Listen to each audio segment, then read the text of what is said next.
아멘. 우리 여성으로 구성된 마리아 찬양대의 찬양 진심으로 감사를 드립니다. 서두에 준비된 예화가 없어서 그냥 마리아 찬양대를 이야기했습니다. 오늘 요나서의 말씀을 보면 요나서 2장 6절의 말씀에 요나가 내가 산의 뿌리까지 내려갔사오며 라고 이야기하죠. 이 산의 뿌리라는 곳은 아주 바다 밑바닥을 이야기하는 곳입니다. 2장 5절의 말씀 보니까 그래서 그런지 물이 나를 영혼까지 둘러싸우며 기품이 나를 에워싸고 라고 말하고 있죠. 요나가 이렇게 된 것은 뭔 큰 죄를 지어서는 아닙니다. 하나님이 니느웨에 가서 말씀을 전하라고 했는데 공교롭게도 니느웨는 원수나라 아수르의 수도였습니다. 그래서 그 하나님의 말씀을 전하기 싫어서 다른 배를 타게 되죠. 다시스로 가는 다른 배를 타고 가다가 풍랑을 만나게 되고 바다에 떨어지게 되고 그리고 물고기에게 먹히게 되고 그리고 결국 물고기 즉 바다 밑바닥까지 내려가는 상황 가운데 놓이게 된다는 것입니다. 얼마나 거기가 절박하고 두려웠는지 2절 중간에 보면 스올의 뱃속이라는 단어를 사용하고 있습니다. 이건 무덤이라는 의미를 갖고 있습니다. 이렇게 절망적이고 고난 가운데 있는 이 요나가 2장 1절의 말씀을 보니까 갑자기 하나님께 기도를 하기 시작합니다. 이전에는 요나는 1장 3절의 말씀처럼 여호와의 얼굴을 피하기만 했고 항상 하나님께서 손을 내밀어도 그 손을 뿌리치는 그런 삶을 살았던 사람이 바로 요나였습니다. 그럼에도 사람들에게는 1장 9절의 말씀처럼 나는 여호와 하나님을 경외하는 사람이다 라고 이야기를 하죠. 하나님이 들었으면 얼마나 어처구니가 없었겠습니까? 또 하나님이 들었기 때문에 어처구니 없게 생각을 했을 것입니다. 그런데 그랬던 요나가 오늘 여호와께 기도하는 자로 바뀌게 됩니다. 왜 어떻게 이 요나가 이렇게 기도하는 자로 변할 수 있었을까? 2절의 말씀 보니까 내가 받은 고난으로 말미암아 여호와께 불러 아뢰었더니, 또 7절에서 보면 내 영혼이 내 속에 피곤할 때에 내가 여호와를 생각하였더니 라고 고백을 합니다. 그러니까 이 고난들이 자신을 하나님 앞에 나가게 했고 기도하게 된 계기가 되었다라고 말하고 있죠. 자, 그러면 과연 고난을 받으면 자연스럽게 하나님 앞에 나가고 우리가 기도하게 될까요? 그렇지 않습니다. 오늘 요나가 받은 고난은 이것뿐만 아니라 그 앞전에 보면 이미 고난을 여러 차례 받았습니다. 풍랑 망난 것도 고난이었고 가지고 있는 것들을 바다에 다 버린 것도 고난이었고 또 자신의 몸이 바다에 던져진 것도 고난이었습니다. 그런데 그 어디에도 이 고난을 받은 요나가 기도했다라는 내용은 적혀져 있지 않다는 것이죠. 그렇다면 하나님을 피하던 요나가 하나님을 향해 기도하게 된 이유가 다른 이유가 있다는 것을 분명히 알 수 있습니다. 그 이유는 바로 깨달음이었다는 것입니다. 본문에서 요나의 깨달음 이 두 가지를 우리가 살펴보면서 요나는 과연 어떠한 것을 깨닫고 난 후에 이렇게 바뀌어졌는지 우리가 이것을 함께 말씀을 통해서 나누고 그리고 우리 또한 이 고난의 장소에서 벗어나는 삶이 되시기를 간절히 소망합니다. 자, 첫 번째 요나가 깨달은 것은 은혜에 대한 깨달음이었다는 것이죠. 자, 요나의 기도를 보면 살려달라고 하는 기도가 아니었습니다. 한편의 시편 같은데 시편 중에서도 탄원시가 아닌 찬양시이고 감사시였다는 것이죠. 왜 탄원이 아닌 찬양과 감사시였을까? 그것은 이 요나가 물고기 뱃속 가운데로 떨어지고 난 후에 깨달은 것이 있었기 때문이었습니다. 그게 바로 은혜였다는 것이죠. 당연하다고 생각했던 지난 날들이 다 은혜였음을 깨닫게 됩니다. 은혜가 아니고서는 이렇게 살아갈 수가 없었음을 다시 한번 깨닫게 되는 것이죠. 자, 1장 4절에 보면 큰 폭풍이 일어나서 배가 거의 깨질 정도가 되었는데도 요나는 깨지지 않았습니다.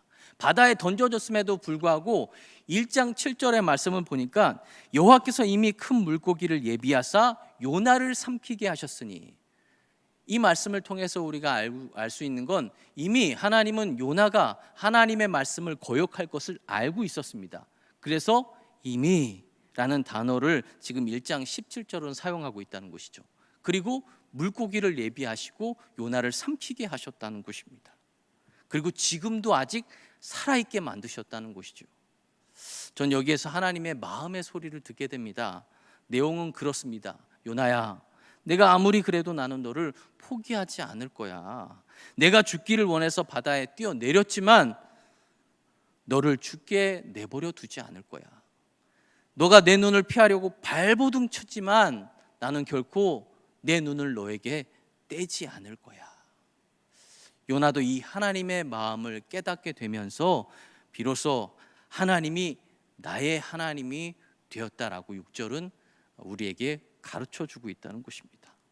그리고 하나님 앞에 죄송한 마음이 들었고 또 감사한 마음이 들었다는 것이죠. 그래서 결국 하나님을 향하게 되고 하나님을 부르며 기도하게 됐다는 것입니다. 자, 2절에서 보면 변화된 요나의 마음을 볼 수 있는데 2절은 이렇게 이야기합니다. 내가 받은 고난으로 말미암아 여호와께 불러 아뢰었더니 주께서 내게 대답하셨고 내가 수월의 뱃속에서 부르짖었더니 주께서 내 음성을 들으셨나이다. 자, 여기서 주께서라는 단어가 2번 사용이 됩니다. 첫 번째 주께서 내게 대답하셨고의 이 주께서는 영어 성경을 보면 he라고 표현하고 있습니다. 즉 3인칭 그라는 것이죠. 객관적인 3인칭의 하나님이었다는 겁니다. 그런데 뒤에 주께서 내 음성을 들으셨나이다에서 주께서는 you라고 하는 2인칭 단어를 사용하고 있다는 것이죠. 이건 그전에는 객관적으로 먼 하나님이었다면 지금은 하나님과 인격적인 관계를 맺고 나서 비로소 이제 그 하나님이 나의 하나님이 되었다라는 고백을 오늘 2절을 통해서 요나가 고백하고 있다는 것이죠. 그래서 기도하게 되었고 무덤이라고 생각했던 수월에서 다시 태어나게 됐다는 것입니다. 그 고난의 장소가 끝이 아니었고 그 고난의 장소에서 다시 시작할 수 있었다라는 것입니다. 은혜라는 단어를 생각하면서 여러 가지 책도 보고 인터넷을 찾다 보니까 저에게 맞는 것들이 하나도 없을 때 문득 한 목사님께서 설교를 하면서 한 분에 대한 예화를 들어주셨는데 그래서 부랴부랴 그분을 찾아봤습니다. 그 주인공이 바로 이 지선 전도사님이셨습니다. 예, 딱 봐도 잘 모르시겠죠. 사진을 봐서는 잘 몰라요. 이분이 어떤 분이시냐, 우리가 저녁 찬양 예배 때 마지막으로 부르는 은혜라고 하는 찬양을 부른 CCM 가수입니다. 근데 이 지선 전도사님의 삶이 정말 파란만장한 삶을 살았더라고요.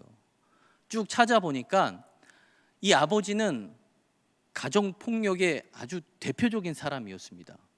그래서 아침에 아이들이, 그러니까 지선 전도사님 일어나면 아침에 어머니 얼굴을 보면 어머니 얼굴이 피투성이가 돼 있을 때가 많았고요. 학교에서 돌아오면 화장실에서 그 피를 닦고 있는 어머니를 발견할 때가 많았다는 것입니다.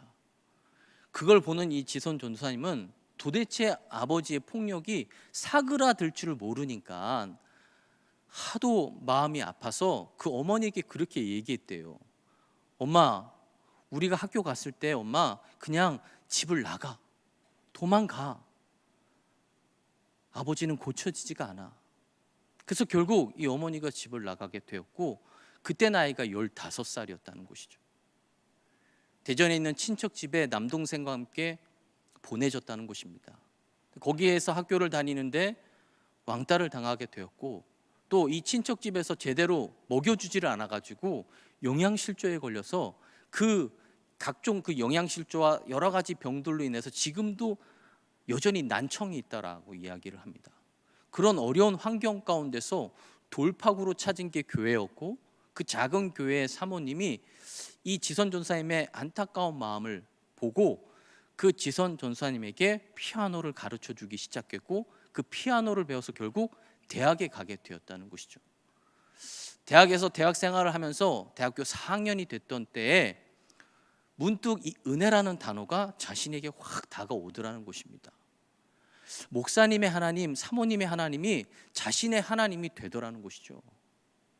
그렇게 기쁨을 누리고 있는 상황 가운데 결혼을 하게 됐고 세 아이를 낳게 됐습니다. 그 가운데 첫째 아이가 5살 되던 해에 목욕을 시켜놨는데 잠깐 한눈을 판 사이에 이 아이가 그 젖은 상태에서 젓가락 2개를 가지고 콘센트에 2개 그냥 그대로 꽂아버린 거예요. 그래서 몸 전신이 다 타게 되었다는 것입니다.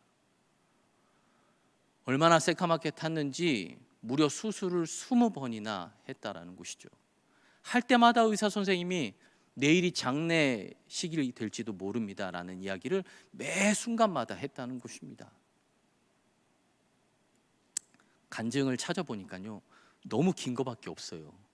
그래서 우리 목사님의 도움을 받아 1분 33초를 딱 잘라서 간단한 영상을 준비했습니다. 잠깐 그 영상을 보고 그리고 선생님이 이어가겠습니다. 이제 다시 깨어나지 않을 수도 있으니까 대비를 하셔라. 그래서 저희가 헤어지는 준비를 한 20번 넘게 했던 것 같아요. 갈대 상자에 담아서 보내는 것처럼 그거를 20번 넘게 했던 것 같아요. 그리고 나서 한 15번째 정도 넘게 전신 마취를 맞는데 은찬이가 엄마 이렇게 부르는 거예요. 그냥 자면 좋겠는데 엄마.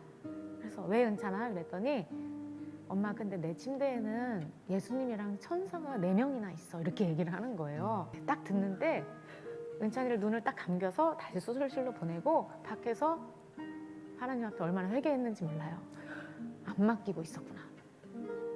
수술실에 엄마는 못 들어가도 이렇게 예수님이 천사들과 함께 들어가시는데 내가 안 맡기고 있었구나.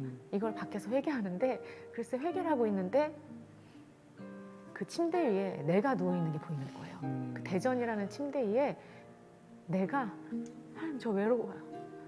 너무 외롭고 사랑받고 싶어요. 맨날 그러고 울고 자고 있을 때 나는 왜 이렇게 혼자야 막 이러고 있을 때 천사들과 함께 예수님이 함께 계셨다는 게 처음으로 믿어지기 시작했어요.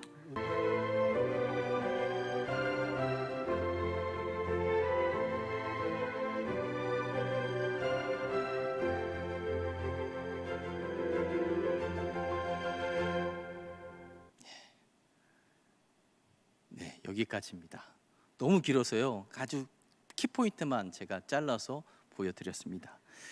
지금도 여전히 시한폭탄 같은 인생을 살아가고 있다는 것입니다. 어렵고 힘들 때마다 항상 주님께서 찬양 301장 지금까지 지내온 곳이라는 찬양을 생각나게 하시고 또 그 찬양을 통해 다시 한번 힘을 얻게 만들었다는 것이죠. 그러면서 그 하나님께서 베풀어 주신 그 은혜로 말미암아 살아감을 고백하면서 은혜를 신앙 고백으로 부르게 됐다는 것입니다. 우리도 많이 듣고 많이 불러서 아시죠? 내용은 그렇습니다. 내가 누려왔던 모든 것들이, 내가 지나왔던 모든 시간이, 내가 걸어왔던 모든 순간이 당연한 것이 아니라 은혜였소. 모든 것이 은혜, 은혜, 은혜, 한없는 은혜. 오늘 이 요나가 깨달은 이 은혜가 또 우리 지선 전사님 깨달은 이 은혜가 여러분들에게 새롭게 깨달아지는 은혜가 되시기를 주님의 이름으로 축원합니다.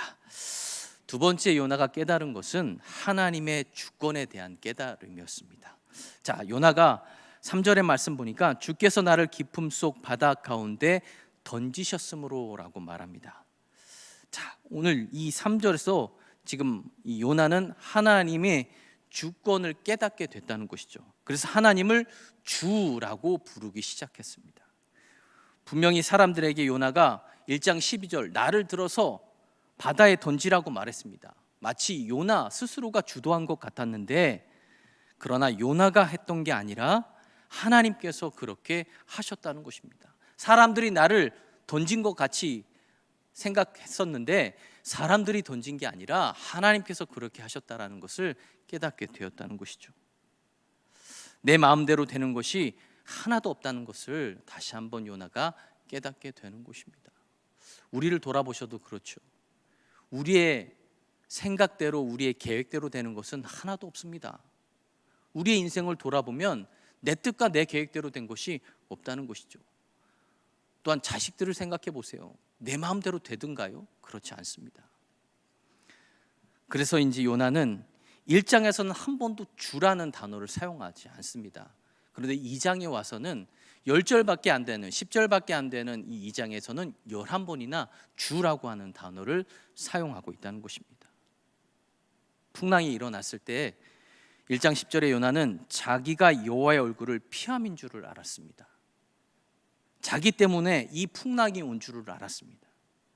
그래서 1장 12절에 어떻게 합니까? 나를 들어 바다에 던지라. 그리하면 바다가 너희를 위하여 잔잔하리라 라고 이야기하죠. 참 고집스러운 게 요나였습니다. 이렇게 풍랑이 불고 있으면 요나가 이렇게 이야기할 수도 있었습니다.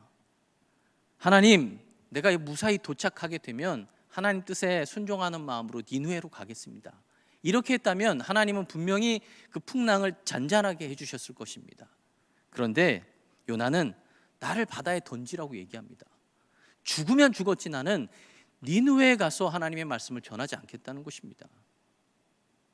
차라리 죽는 게 낫다는 것이죠. 그렇게 고집을 부립니다. 그렇게 하나님과 반대적인 입장으로 나아갑니다. 자기 스스로 경외한다라고 사람들에게 이야기했지만 여호와를 경외하는 방식은 주님의 방식이 아닌 자기의 방식대로 지금 여호와를 경외하고 있는 모습들을 우리가 발견하게 된다는 것입니다. 그런 요나가 고난의 장소에 떨어졌을 후에 깨닫게 되죠. 내 마음, 내 뜻, 내 의지대로 되는 게 아니구나. 내가 주가 아니라 하나님이 주시구나 라는 것을 다시 한번 깨닫게 되는 것입니다. 그래서 이제 하나님을 11번이나 주님이라고 부르고 있다는 것이죠. 비로소 하나님을 온전하게 경외하는 요나의 모습을 우리가 발견하게 된다는 것입니다. 그래서 요나는 기도를 이렇게 마칩니다. 2장 9절의 말씀, 나는 감사하는 목소리로 주께 제사를 드리며 나의 서원을 주께 갚겠나이다. 구원은 여호와께 속하였나이다. 지금 요나는 세 가지를 말합니다. 감사하는 사람이 되겠습니다. 서원을 갚으며 하나님을 위해서 살겠습니다. 구원은 주께 있습니다. 가장 먼저 구원해 주십시오가 먼저가 아니었습니다. 구원해 주셔야 합니다도 아니었습니다. 구원을 해주시고 안 해주시고는 하나님의 소관입니다. 그저 저는 감사부터 생각합니다. 하나님을 위해서 살겠습니다가 먼저였다는 것이죠. 그동안 요나는 물음표만 있는 인생이었습니다. 똑똑하고 이성적이어서 물음표가 많았습니다. 왜요? 왜 제가 니느웨에 가서 하나님의 말씀을 전해야 합니까? 왜 풍랑을 저에게 허락하셨습니까? 왜요? 계속해서 물음표의 인생이었다는 것이죠. 그런 그가 고난의 장소에서 감탄사의 인생으로 바뀌게 됐다는 것이죠. 하나님이 주인이시네. 아, 감사하네. 사명자로 살아야지 주께 구원이 있네. 이 감탄사가 오늘 우리에게도 있기를 소망합니다. 물음표의 인생에서 감탄사의 인생으로 우리의 인생이 바뀌어져야 한다는 것이죠. 2022년도도 벌써 훌쩍 많은 시간들이 갔습니다. 지금까지 그 많았던 물음표 접고 이제는 느낌표를 가지고 살아갈 수 있는 여러분들의 삶이 되시기를 간절히 소망합니다. 자, 물고기가 요나를 꿀꺽하고 삼켰습니다. 그러면 그 후에 어떻게 될까요? 소화가 시작되겠죠. 그러면 요나는 분해되고 죽어지겠죠. 그런데 그 일이 일어나지 않았습니다. 2장 마지막 절을 보면 여호와께서 그 물고기에게 말씀하시되 요나를 육지에 토하니라. 요나가 녹여지고 사라지지 않았다는 거예요. 때가 되었을 때에 물고기가 요나를 아무 일 없듯이 육지에 토해냈다는 것입니다. 우리가 흔히 생각할 때 밑바닥 인생, 고난의 장소에 가게 되면 우리의 인생이 다 끝날 것 같고 또 나의 고난의 인생의 삶을 주변 사람들이 보면 야, 저 사람 벌써 끝났네. 저 가정은 이제 망할 거야 라고 이야기하겠지만 그러나 그 와중에도 요나와 같이 은혜를 깨닫고 하나님을 향할 때 절대로 하나님은 우리를 녹여지지 않게 하신다는 것입니다. 내 삶의 주인이신 주님을 깨닫고 하나님을 부를 때 절대로 갇힌 자리에서 끝마치게 하지 않으신다는 것입니다. 세상 사람들의 판단대로 무너지지 않게 하여 주시고 밑바닥일지라도 이제 감사하고 하나님을 위해 살겠다라고 고백하면 결국 오늘 요나와 같이 하나님은 그 요나를 구원해 주셨던 것처럼 우리의 인생을 구원해 주시고 우리를 새롭게 해 주신다는 사실을 기억하셔야 된다는 것이죠. 하나님이 물고기에게 요나를 토해내게 할 때 어디에 토해냈습니까? 10절에 보니까 육지에 토해냈습니다. 안전한 곳에 토해냈다는 것이죠. 요나가 물고기 뱃속에 3일을 있었는데 그 3일 동안 물고기는 육지로 향하고 있었다는 것입니다. 그러나 요나는 그것을 알지 못했습니다. 결국 토해내진 후에 그곳이 육지라는 사실을 깨닫게 된 것이죠. 모든 것이 은혜이고 하나님의 주권에 있다라는 사실을 다시 한번 우리가 기억하셔야 됩니다. 죽을 것만 같은 인생의 고난 가운데서도 여전히 우리의 인생을 구원하시기 위해 일하고 계시는 하나님, 그 하나님을 온전히 믿을 때 우리는 그 은혜를 깨닫게 되고 하나님의 주권을 깨닫게 된다는 것입니다. 한 선교사님이 그 아프리카의 한 부족에게 믿음이라는 단어를 설명할 때에 이제 부족에 있는 사람들이 물어봤겠죠. 믿음이 무엇입니까? 라고 물어봤겠죠. 그 믿음을 설명할 때 말로 하면 도무지 깨닫지 못할 것 같아서 행동으로 보여줬습니다. 어떠한 행동이었냐면 아주 안전한 의자 하나를 옆에다 딱 놓고 그 의자에 딱 앉아서 한 5분 정도를 있었습니다. 그리고 일어나서 그들에게 묻죠. 제가 앉아있는 지금 모습이 어떻게 보였습니까? 안전해 보였습니까? 아니면 불안해 보였습니까? 그때 사람들이 안전해 보였습니다 라고 이야기하자 그 선교사님이 그들에게 이렇게 이야기합니다. 믿음이 바로 이것입니다. 편안하고 안락한 의자에 편안하게 앉아있는 것, 이것이 믿음이라는 것이죠. 불안한 의자라고 생각하고 불안한 의자에 앉으면 우리는 그 의자를 믿지 못한다는 것입니다. 이 하나님이라는 안전한 의자가 우리에게 준비되어 있는데 그 안전한 의자를 우리가 불안한 의자라고 생각하면 온전히 하나님을 믿을 수 없다는 것입니다.